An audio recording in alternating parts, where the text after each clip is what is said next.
Hello guys, welcome to my YouTube channel. কেমন আছো তোমরা? এখন আমরা কথা বলবো হচ্ছে একটা মালায়ালাম ফিল্ম নিয়ে, যেটা 2024-এ রিলিজ হয়েছিল। 2024-এর একদম স্টার্টিংয়ে জানুয়ারি মাসের 12 তারিখ রিলিজ হয়েছিল। ফিল্মটার নাম হচ্ছে কাল্ব, যেটা কিনা একটা মালায়ালাম ফিল্ম। যেটা মানে তখন থিয়েটারে রিলিজ হয়েছিল, তখন আমি ইউটিউবে ছিলামও না, তখন আমি জানতামও না এই ফিল্মটার ব্যাপারে। তো এই ফিল্মটা ফাইনালি অনেকদিন পর এটা ওটিটি রিলিজ হয়, অ্যামাজন প্রাইম এই ফিল্মটা রিলিজ হয়েছে। তো সেই জন্য আমি এই ফিল্মটা দেখতে পারলাম। দেখার পর কেমন লাগলো, কিরকম কি রিয়াকশন এই ফিল্মটা, সেটা নিয়ে কথা বলবো। চলো ভিডিওটা শুরু করা যাক। তো কেমন হলো মালায়ালাম ফিল্ম কাল্ব? এটা একটা রোমান্টিক ফিল্ম, ঠিক আছে, সরি, একটা লাভ স্টোরি ফিল্ম, ঠিক আছে। এবং এটা একটা কিন্তু ট্র্যাজেডি লাভ স্টোরি ফিল্ম। এই ফিল্মটার যে হিরো রঞ্জিত সাজিব, তাকে আপনার এর আগে একটা মালায়ালাম ফিল্মে দেখেছেন, যেটা নাম ছিল হচ্ছে গোলাপ, যেটা একটা ইনভেস্টিগেশন থ্রিলার ফিল্ম, যেটা আমার চ্যানেলে রিভিউ আছে সেই ফিল্মটার, আপনারা অবশ্যই গিয়ে চেক আউট করবেন। সেই হিরোরই ফিল্ম এই ফিল্মটা, এবং এখানে যে নায়িকা তার হচ্ছে ডেবিউ। এবং এই ফিল্মটার যে ডিরেক্টর, সে এর আগে অনেকগুলো ফিল্ম বানিয়েছে, কিন্তু আমার তার একটাও ফিল্ম দেখা নেই। এবার এই ফিল্মটা যখন রিলিজ হয়েছিল বক্স অফিসে, তখন কিন্তু খুব ডিজাস্টার একটা ফিল্ম এটা মানে হয়ে যায়।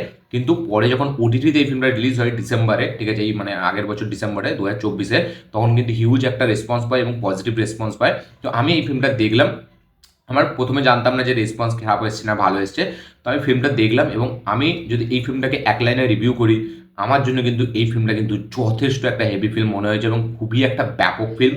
ফিল্মের ক্লাইম্যাক্সের আগে কিছুক্ষণ সিন, ফিল্মের লাস্ট 40 মিনিট জাস্ট দুর্দান্ত। এবং যেসব জিনিসগুলো আমরা দেখতে পাই সেগুলো সত্যি প্রচুর ইমোশনাল। এবং এই ফিল্মটার ফার্স্ট হাফটা যেভাবে স্টার্ট হয়, ঠিক আছে, মানে আমাদের আজ সব থেকে প্রথম গল্পটা বলে দিই। তো এই ফিল্মের গল্পটা হলো দুটো ইয়াং ছেলে মেয়ে, ঠিক আছে, তারা একে অপরের প্রেমে পড়ছে, লাভার ফার্স্ট সাইড হচ্ছে তারা। এবার একজন মুসলিম একজন খ্রিস্টান, ঠিক আছে, তারা এরকম একে অপরের প্রেমে পড়ছে, এবং প্রেমে পড়ার পর এই ফিল্মটার নাম হচ্ছে কাল্ব, ঠিক আছে, যেটা কিনা একটা আরবি শব্দ, ঠিক আছে। তো এটার মানে হচ্ছে হার্ট।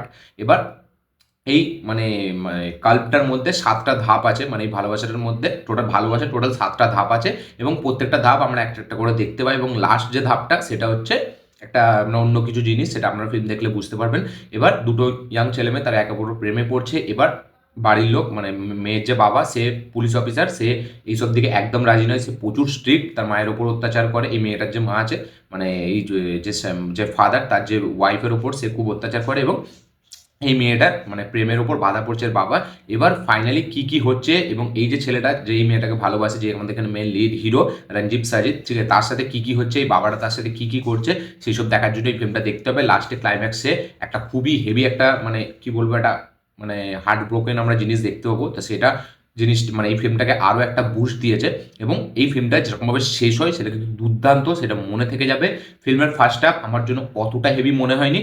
আমি যখন ফিল্মটা দেখছিলাম, ফার্স্ট হাফটা যখন এগোচ্ছিল, টিপিক্যাল যেরকম মানে ফিল্ম আমরা দেখি, মানে এই লাভ স্টোরি ফিল্ম, যেরকম আমরা সীতারামে দেখেছি, আর অনেক রকম লাভ স্টোরি ফিল্ম আছে, তো টিপিক্যাল একটা সেরকম ভাইবসই দিচ্ছিল এই ফিল্মটা। এবং আমি ভাবছিলাম যে এই ফিল্মটা মানে খুব একটা অ্যাভারেজ বা ডিসেন্ট একটা ওয়ান টাইম ওয়াচ ফিল্ম হয়ে রয়ে যাবে। কিন্তু ফিল্মটা ঠিক ইন্টারভেল পয়েন্ট থেকে ফিল্মটা তারপরে সেকেন্ড হাফটা এতটা সুন্দর করে ফেলেছে, এতটা সুন্দর ডিজাইনিং করেছে সেকেন্ড হাফটা, যেটা কিনা দুর্দান্ত একটা ইম্প্যাক্ট ফেলে যায়। ফিল্মের ক্লাইম্যাক্স জাস্ট অসাধারণ।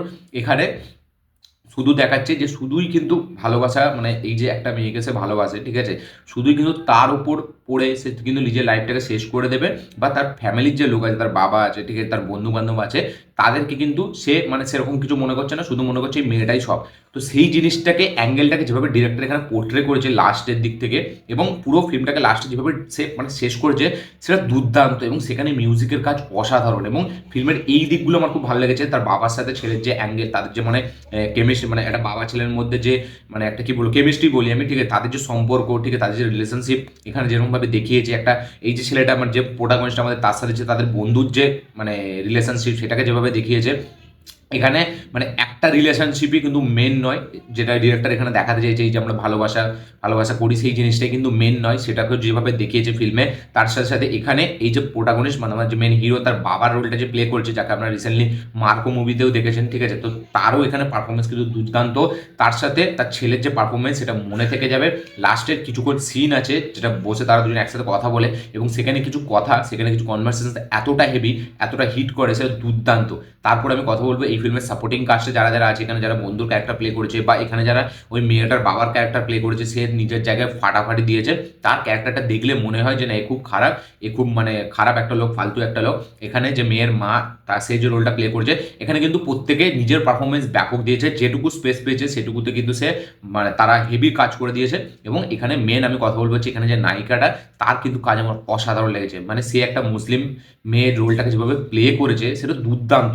সে ইমোশনাল সিনে যেরকম মানে কাঁদিয়ে দেবে, সে কিন্তু যখন খুশি হচ্ছে বা যখন এই নতুন জগৎটার সাথে তার ইন্ট্রোডিউস হচ্ছে, সে যখন বাইরে বেরোচ্ছে একটা মুসলিম মেয়ে, সে যখন মানে কিছুদিন পর যখন সে আরও 5টা লোকের সাথে মিশছে, বাইরে বেরোচ্ছে, ঠিক আছে, সে যখন নতুন বন্ধু হচ্ছে, সেখানে তার যেরকম অ্যাক্টিভিটিস, সেখানে তার যেরকম এক্সপ্রেশন, সেখানে তার যেরকম কথা বলার স্টাইল, বা অ্যাট দ্য সেম যখন সে মানে ইমোশনাল হচ্ছে, যখন সে মানে বাড়িতে আছে তখন সে কীভাবে, এবং এই যে রিলেশনশিপটা দেখে সেটা খুব ন্যাচারাল। আমাদের মানে সচরাচর আমরা এরকম হতে দেখি।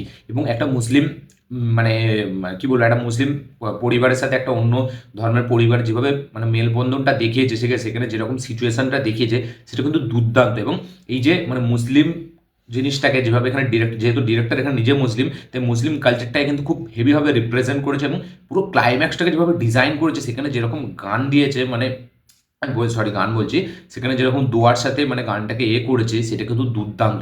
এবং লাস্টে পুরো ডিজাইনিংটা মুসলিম কালচারটাকে এতটা হেভি পারফেক্টলি করেছে, যেটা কিন্তু দেখে মানে ব্যাপক লাগে। এবং সেখানে যেরকম মানে চলতে থাকে, একটা দোয়া চলতে থাকে, ঠিক আছে, যারা মানে মুসলিম আছে তারা বুঝতে পারবে সেখানে কি চলতে থাকে। এবং সেখানে পুরো রিচুয়ালটাকে যেভাবে দেখিয়েছে, সেইখানে মানে মেয়ের পরিবারের যেরকম মানে তাদের যেরকম পারফরমেন্স, এখানে ছেলের যেখানে প্রোটাগনিস্ট মানে আমাদের এই যে হিরো, তার যেরকম পারফরমেন্স, হিরোটার পারফরমেন্স আমার মানে এর থেকে মানে কি বলবো, আমার খুব একটা মানে যে নায়িকাটা যেটা ছিল তার থেকে উপর আমি বলবো না, তার থেকে নিচেই রাখবো। কিন্তু তার সে লাস্টে ক্লাইম্যাক্সে কিন্তু ছেলেটার পারফরমেন্স হেভি দিয়েছে, সেই ইমোশনাল সিনে কিন্তু ব্যাপক পারফরমেন্স দিয়েছে। এবং এখানে কিন্তু সাপোর্টিং কাস্টে যারা যারা আছে, এখানে মানে হিরোর বাবা বলি বা এখানে মেয়ে নায়িকার বাবা বলি, তার মা বলি, তো সবাই কিন্তু নিজের জায়গায় খুব পারফেক্ট দিয়েছে। এবং একটা ভালোবাসাকে মেলানোর জন্য যখন এরা সবাই একসাথে আসছে, তখন কিন্তু আরও হেভি লাগছে। এবং পুরো ফিল্মটাই মানে হেভি একটা জায়গায় সেট আপ করা, ঠিক আছে। আমার যতটা মনে হয় গোয়ার বিচ, ওটা আমি শিওর বলতে পারবো না কোন জায়গায়, কিন্তু জায়গাটা যেভাবে সেট আপ করেছে সেটাও কিন্তু সুন্দর। তার পাশাপাশি পুরো ফিল্মটা যেভাবে ডিজাইন করেছে, এবং একটা মানে লাভ স্টোরি যেভাবে শুরু হওয়া দরকার, সেরকম লাভ স্টোরি স্ক্রিন প্লে, একটা লাভ স্টোরি ফিল্মের স্ক্রিন প্লে যেরকম স্টার্ট হওয়া দরকার, পুরোই কিন্তু সেরকমভাবে একদম খুব জানা টাইম প্লে খুব দেখেছি আমরা, এরকমই মনে হয়। কিন্তু যখন থেকে নায়িকাটার ইন্ট্রোডাকশন হয়, তারপর থেকে কিন্তু ফিল্মটা একটা আলাদাই দিকে যায়। এবং তারপর থেকে কিন্তু ফিল্মটা হেভি এঙ্গেজিং হয়ে থাকে। নায়িকাটা আসা পর্যন্ত ফিল্মটা অতটা হেভি লাগে না, আমারও হেভি লাগছিল না, কিন্তু নায়িকাটা আসার পর থেকে ফিল্মটা কিন্তু একটা বুস্ট পায়। এবং সেখানে মানে এখানে যে হিরোইন, তার পারফরমেন্স কিন্তু হেভি লেভেলের। এবং ফিল্মটা টিপিক্যাল যেরকম লাভ স্টোরি ফিল্ম হয়, ঠিক আছে, মানে মানে বাড়িতে জানতে পেরে যাবে, এই হয় ওই হয়, একটা মেয়ে এসে আস্তে আস্তে কীভাবে এগোচ্ছে, তো সেই সব জিনিসগুলোকে যেভাবে দেখিয়েছে খুবই ন্যাচারাল। এবং সেখানে পারফরমেন্সও খুবই ন্যাচারাল একটা অ্যাক্টিং এখানে করেছে ছেলে মেয়েটা। এবং তার পাশাপাশি সেকেন্ড হাফ থেকে যখন ফিল্মটা এগোচ্ছে, তারপরে ফিল্মটার হচ্ছে আসল মেন জিনিসটা এবং ক্লাইম্যাক্সে, এবং কিছু এখানে একটা দুটো সংলাপ আছে, ঠিক আছে, যেখানে যে বলছে যে আমি একদম সেখানে থাকবো যেখানে জান্নাতের পুরো কাছাকাছি, ওই সব জায়গাগুলোকে সে যেভাবে পোর্ট্রে করেছে, যেভাবে দেখিয়েছে, এবং সেই মানে এখানে যে আমাদের মেন ক্যারেক্টার প্রোটাগনিস্টটা, সে যেভাবে সেই জিনিসটাকে সত্যি মেনে এগোচ্ছে, সেখানে তার পেছনে যারা আছে, তার বন্ধু বান্ধব, তার বাবা, তাদের যেরকম সেখানে পারফরমেন্স, স্ক্রিন প্লেটা সেকেন্ড হাফ থেকে ব্যাপক লেভেলে এঙ্গেজিং করে রাখে। এবং এখানে মিউজিকগুলো হিন্দি ডাবিংয়ে খুবই খারাপ, ঠিক আছে, মানে একদম ফালতু নয়, কিন্তু এখানে বিজিএমের কাজগুলো বেশ ভালো। এবং স্ট্রং পারফরমেন্সের সাথে হেভি কিছু মানে কি বলবো সংলাপের সাথে যেভাবে প্রেমটাকে দেখিয়েছে, এবং যেভাবে পুরো জিনিসটাকে সেট আপ করেছে, লাস্টের যে ক্লাইম্যাক্স বললাম, প্রি ক্লাইম্যাক্স এবং ক্লাইম্যাক্স দুটোই কিন্তু খুব সলিড। এবং যখন থেকে ওই মেয়েটার বাবার পোর্শনগুলো আসে, তখন কিন্তু আরও হেভি হয়ে যায় ফিল্মটা। এবং মানে সেকেন্ড হাফটা থেকে মানে অ্যাক্টিংগুলো এতটা সুন্দর লাগে, এতটা ন্যাচারাল লাগে, এবং খুব মনে হয় যে মানে খুব একদম মানে দেখা একদম বাস্তব জিনিস এরকম মনে হয়, এতটা ন্যাচারাল অ্যাক্টিং। এবং মুসলিম ফ্যামিলিটাকে যেভাবে মানে পোর্ট্রে করেছে, সেটা কিন্তু খুব দারুণ, আমার সলিড লেগেছে এই ফিল্মটা। ওই জন্যই হয়তো ওটিটিতে আসার পর ফিল্মটা খুব পজিটিভ রেসপন্স পেয়েছে। সেকেন্ড হাফটা আমার পার্টিকুলার, আমার কার কীরকম লেগেছে বলতে পারবো না, আমার কিন্তু দুর্দান্ত লেগেছে। আমি এত সিনেমা দেখি, ঠিক আছে, এত মানে লাভ স্টোরি, আমি সব জনরার সিনেমা দেখি, তা সত্ত্বেও এই ফিল্মটা কিন্তু আমাকে যথেষ্ট হুক করে রাখতে পেরেছে। ফিল্মটার ক্লাইম্যাক্স আমাকে ব্যাপক লেভেলে হিট করেছে। একদম ক্লাইম্যাক্স একটা সিন আছে যেখানে কিছু বন্ধুগুলো বসে থাকবে, এবং এই সব জিনিস হয়ে যাওয়ার পর সে ছেলেটা যাবে সেখানে গিয়ে বসবে, সেই সিনটা কিন্তু ব্যাপক লেভেলে কিছু হিট করে, এবং কিছু আমাদেরকে বুঝিয়ে দিয়ে যায়। লাস্টের ক্লাইম্যাক্সটা যারা দেখবে, যারা একটু ম্যাচিওর, তাদের কিন্তু বেশ মানে হেভি লাগবে, এবং তাদের কাছে কিন্তু খুব হিট করবে। এবং এই লাভ স্টোরিটা কিন্তু খুব একটা ম্যাচিওর লাভ স্টোরি, মানে এমন নয় যে মানে সেই ছাপড়িদের মতো খুব হেভিভাবে দেখিয়েছে ডিরেক্টর, তার সাথে সাথে ফিল্মের মিউজিক অতটা ভালো নয়, বিজিএম এর কাজ ভালো, মিউজিক যেখানে দিচ্ছে সে ঠিক জায়গায় ঠিক মিউজিক দিতে পেরেছে, কিন্তু হিন্দি ডাবিংয়ে সেটা খুব খারাপ লাগছে। এখানে সবার পারফরমেন্স বেশ ভালো, বিশেষ করে নায়িকাটার পারফরমেন্স আমার সবার থেকে উপরে লেগেছে, তার পারফরমেন্স বেশ ভালো, তাকে হেভি লাগে দেখতে, সে খুব কিউট।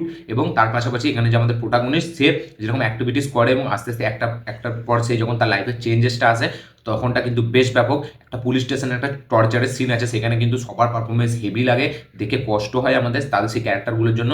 এখানে একটা নায়িকার একটা বান্ধবী আছে, তার ক্যারেক্টারটাও দেখে হেভি লাগে। তো এখানে প্রত্যেকটা ক্যারেক্টার কিন্তু হেভি স্পেস পেয়েছে এবং প্রত্যেকটা ক্যারেক্টার নিজের জায়গায় কিন্তু খুব ভালো। আমি বলবো না যে হেভি অনেক স্পেস পেয়েছে, যেটুকু পেয়েছে সেটুকুতে কিন্তু তারা ফাটিয়ে দিয়েছে।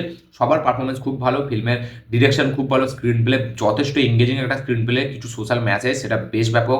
লাস্টের ক্লাইম্যাক্স মানে হেভি, মানে দাঁড় করিয়ে দেবে এরকম একটা মানে সিচুয়েশন, মানে এতটা সুন্দর লাগে সেই জিনিসগুলো, ইমোশনাল বন্ডিংগুলো এখানে ফাদার আর সনের যেরকম তাদের দুজনের মধ্যে বন্ডিংটা দেখিয়েছে, ঠিক আছে, সেটা ব্যাপক। এবং এই ফিল্মটা দেখার পর সবাই মানে সব ছেলেরা ভাববে যে তার বাবারা এরকম হোক, ঠিক আছে, তার আব্বারা এরকম হোক, সবাই এটা ভাববে। তো ব্যাপক। এবং নায়িকাটা যারা যে নায়িকাটাকে যারা দেখবে তাদের সবার মনে হবে যে এরকম আব্বা এরকম ফাদার না কারুর হয়, এরকম বাবা না কারুর হয়। তো এরকম একটা মেন্টালিটি যারা দেখবে ইয়াং ছেলেমেয়েরা তাদের মতে মনে হবে। আমার কিন্তু দুর্দান্ত লেগেছে ফিল্মটা, কাল্ট ফিল্মটা। যারা এই কাল্ট ফিল্মটা দেখেছেন অলরেডি তারা অবশ্যই কমেন্টে লিখে জানাবেন আপনাদের কি বক্তব্য, কি মতামত, কি রিয়াকশন এই ফিল্মটা দেখার পর আপনাদের কি মনে হয়, এই ফিল্মটা আপনাদেরকে কিরকমভাবে হুক করে রাখতে পারলো, কিরকম লেগেছে আপনাদের, এসব অবশ্যই কমেন্টে লিখে জানাবেন।